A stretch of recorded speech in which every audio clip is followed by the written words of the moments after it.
Ah no. No. No, perché ho dato tutto quello che ho potuto. Bienvenue sur votre chaîne Icônes en silence. Ici, nous ne nous contentons pas de raconter l'histoire, nous écoutons ce que les légendes murmurent une fois le rideau tombé. Paris, le 16 septembre 1977, il est midi passé, mais au 3e étage du 36 avenue Georges Mandel, les lourds rideaux de velours sont encore tirés, refusant obstinément de laisser entrer la lumière éclatante de l'automne parisien. Dans cet appartement vaste et silencieux, le temps semble s'être arrêté, l'air y est immobile, chargé d'une nostalgie pesante, comme si les murs eux-mêmes retenaient leur souffle.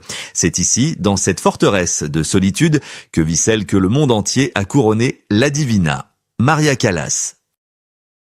Mais la femme qui déambule lentement dans ces pièces remplies d'antiquités n'a plus rien de la déesse guerrière qui dominait la Scala de Milan. À 53 ans, Maria n'est plus que l'ombre d'elle-même. Ses journées se ressemblent toutes, marquées par une routine d'une tristesse infinie qui contraste brutalement avec sa gloire passée. Elle se lève tard, souvent vers midi, traînant une fatigue qui n'est pas seulement physique mais celle d'une âme usée par trop de batailles. Ses repas sont frugaux, quelques bouchées de viande grillée qu'elle avale sans appétit, servie par Bruna, sa fidèle gouvernante, la seule gardienne de ses secrets. On raconte que parfois elle sort promener ses caniches, mais elle choisit des heures où les rues sont désertes, cachant son regard derrière de grandes lunettes noires, terrifiée à l'idée que quelqu'un puisse reconnaître dans ses traits affaissés le visage de la légende. Elle refuse les invitations, ne répond plus au téléphone et s'éloigne même de ses amis les plus chers. Son seul véritable compagnon est un tourne-disque. Des heures durant, elle s'assoit dans la pénombre et écoute ses propres enregistrements d'autrefois. Elle écoute cette voix puissante, cette voix qui n'existe plus, comme si elle appartenait à une autre personne, à un fantôme glorieux qui la hante sans relâche. Beaucoup ont dit qu'elle est morte d'une crise cardiaque, mais ceux qui la connaissaient intimement savent que la vérité est plus complexe, plus douloureuse. Maria Callas est morte de chagrin. Elle est morte parce qu'elle avait le cœur brisé, non pas une fois, mais 1000 fois. Et dans ses derniers instants de lucidité, alors que la douleur lui serre la poitrine, son esprit ne trouve pas la paix. Au lieu de cela, elle se lance dans un ultime inventaire de sa vie, un procès intérieur impitoyable. Dans ce silence assourdissant, 3 visages émergent de sa mémoire, 3 noms qu'elle n'a jamais prononcés publiquement avec haine, mais qui ont laissé sur son cœur des cicatrices indélébiles.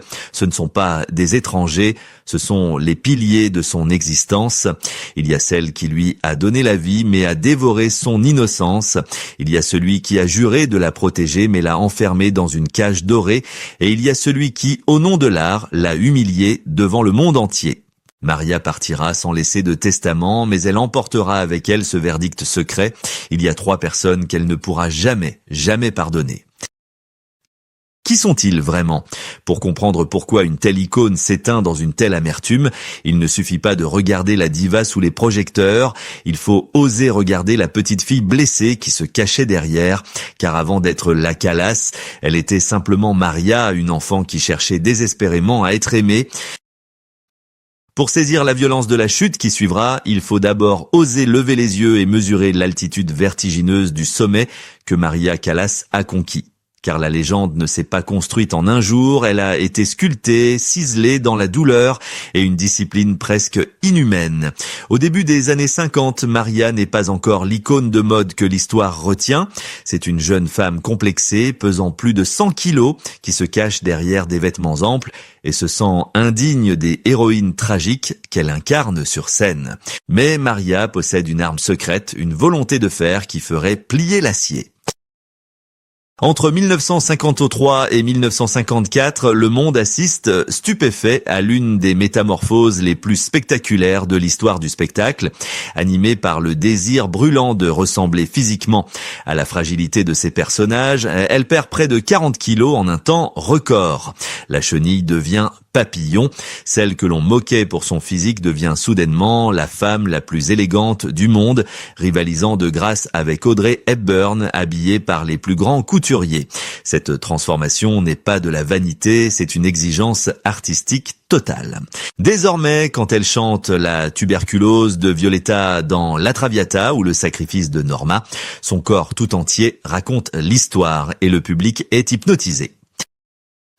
Sa voix, elle aussi, est unique. Ce n'est pas la voix la plus douce, ni la plus parfaite techniquement, mais c'est une voix qui possède une âme, une voix qui semble contenir toutes les larmes du monde.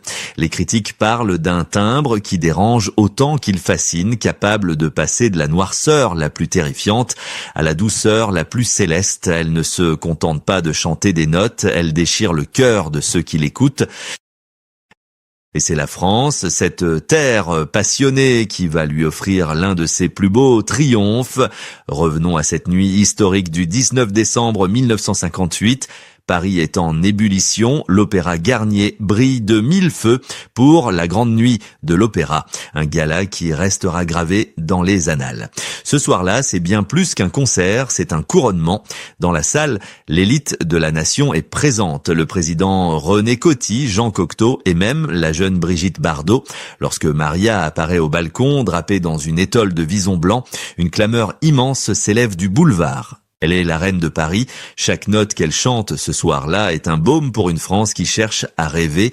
Elle est à l'apogée absolu de sa gloire, adorée comme une sainte laïque, intouchable, divine.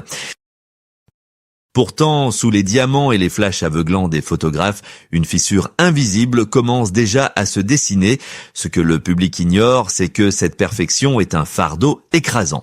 Pour maintenir cette image surhumaine, Maria vit dans une tension permanente, terrorisée à l'idée de décevoir, terrorisée à l'idée de redevenir la petite fille invisible qu'elle était. La gloire est une drogue puissante, mais elle attire aussi les prédateurs. Alors que les applaudissements résonnent encore dans l'ombre des coulisses, le premier nom de sa liste noire se prépare à frapper. Et la trahison sera d'autant plus cruelle qu'elle viendra du sang de son sang. Le premier nom gravé au fer rouge dans la mémoire douloureuse de Maria n'est autre que celui d'Evangelia, sa propre mère. C'est ici, dans le berceau même de l'existence, que se trouve la racine du mal, une blessure primitive qui ne s'est jamais refermée.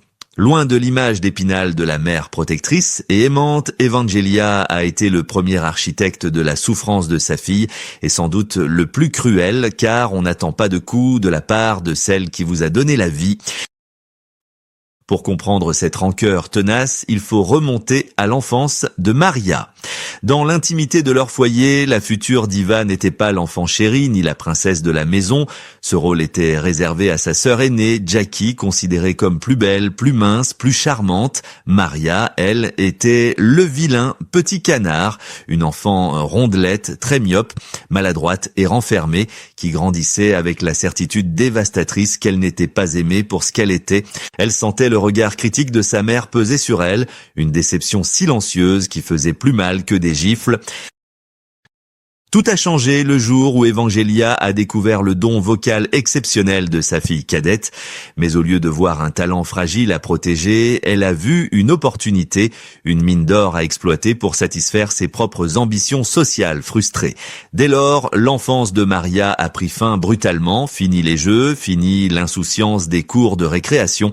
Sa mère lui a imposé une discipline quasi militaire, la forçant à chanter des heures durant, l'exhibant comme un animal savant pour subvenir aux besoins de la famille.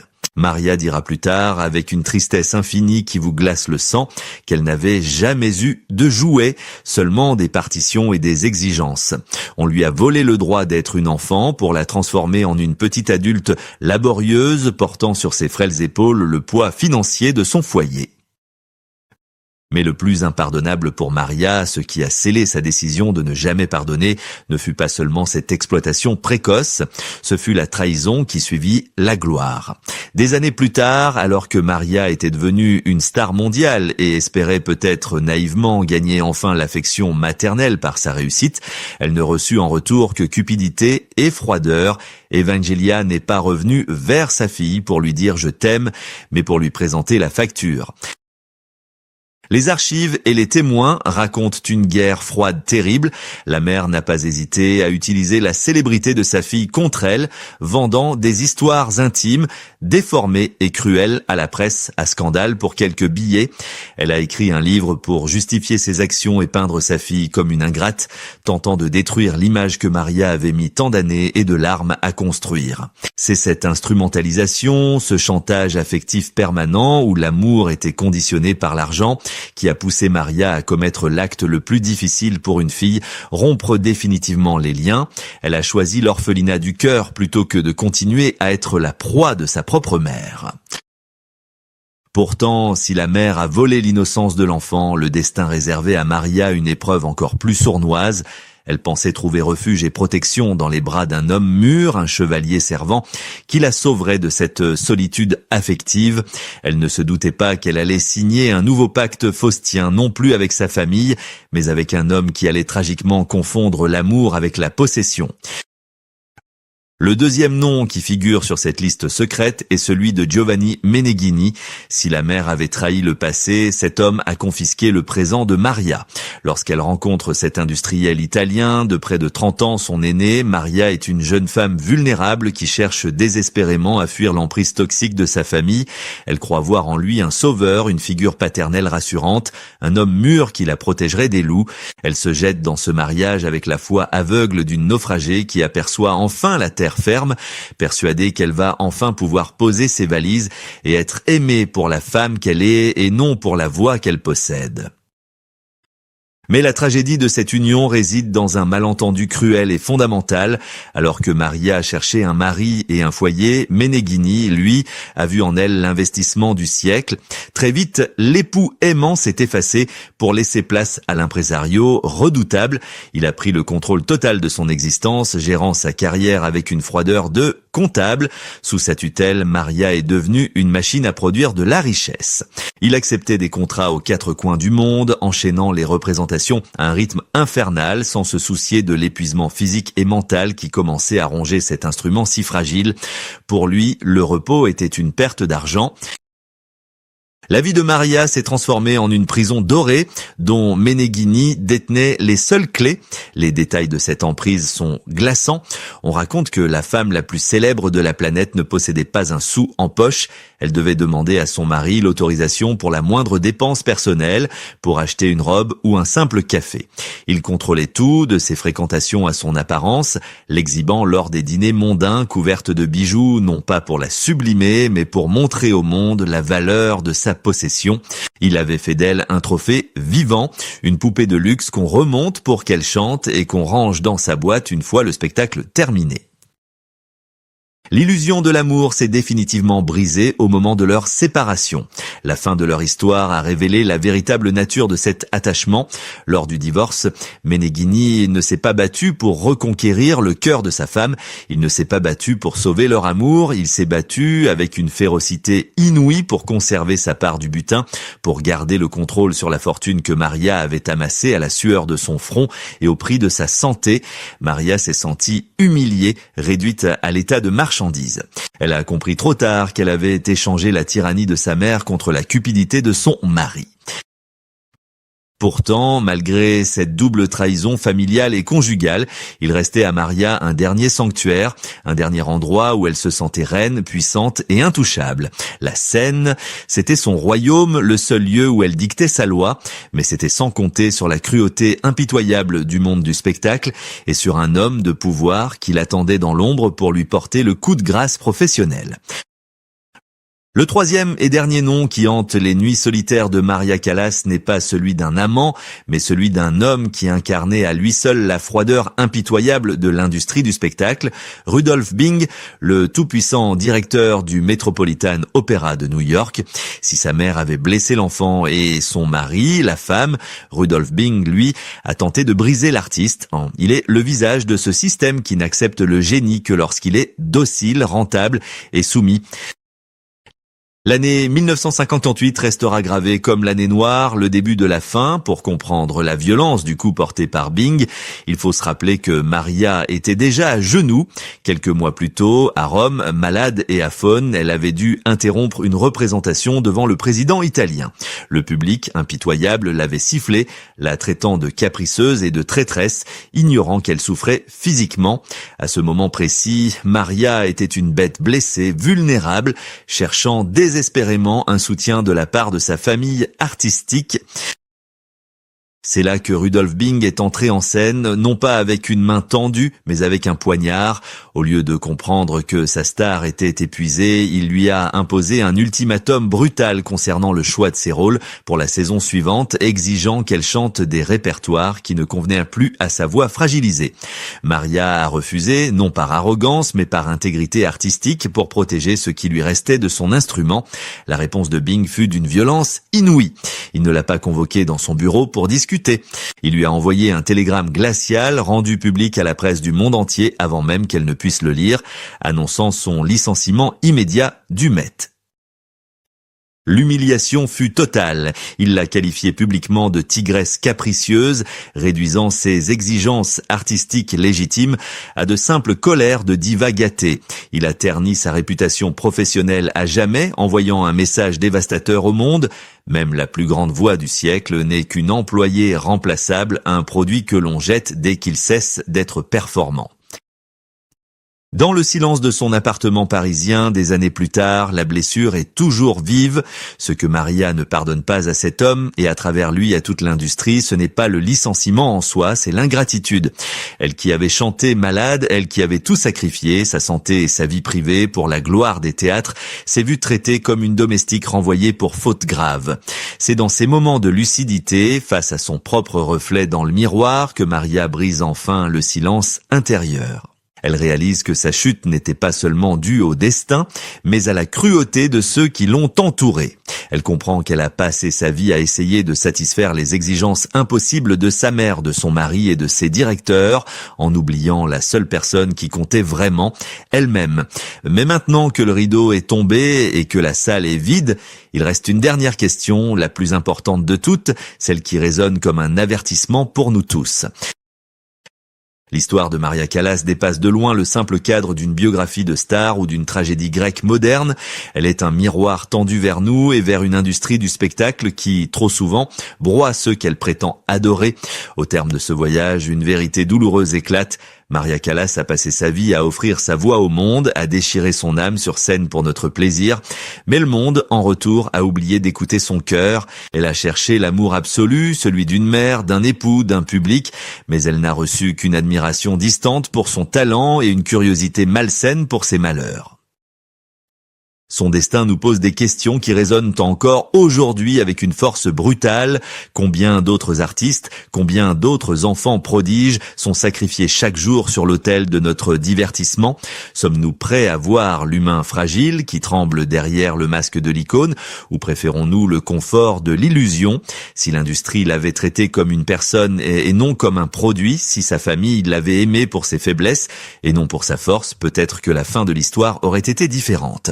Maria Callas voulait simplement être une femme heureuse, une femme aimée, mais le destin et la cruauté des hommes l'ont condamnée à être une légende immortelle et solitaire. Aujourd'hui, quand vous écouterez à nouveau sa voix s'élever dans un enregistrement grésillant, quand vous entendrez les notes déchirantes de la Tosca ou de Norma, ne l'écoutez pas seulement comme une performance technique parfaite. Écoutez la plainte d'une âme qui a transformé ses cicatrices en diamants, sa véritable vengeance contre ceux qu'elle n'a pas pardonnés, contre sa mère, son mari et ceux qui l'ont rejetée, n'est pas la haine mais la mémoire. Ils ont essayé de la briser, de la contrôler et de la faire taire, mais ils ont échoué, car 50 ans après sa mort, leur nom s'efface dans l'oubli alors que sa voix, elle, continue de régner. Maria Callas s'est éteinte seule dans le silence de son appartement parisien, mais elle nous laisse une leçon éternelle. La gloire ne remplace pas l'amour et les applaudissements ne réchauffent pas une maison vide. Elle n'a pas besoin de notre pitié, elle mérite notre compréhension et notre respect infini. Adieu la Divina. Merci d'avoir payé le prix fort pour que ta voix continue de nous bouleverser, prouvant qu'à la fin, l'art est la seule chose qui survit aux trahisons. C'était l'histoire de Maria Callas sur votre chaîne Icônes un silence. Si ce récit vous a touché, si vous pensez que ces histoires méritent d'être racontées avec dignité, n'oubliez pas de vous abonner et de partager cette vidéo. Ensemble, continuons de faire vivre la mémoire de ceux que l'histoire a tenté de réduire au silence. À bientôt pour une nouvelle légende.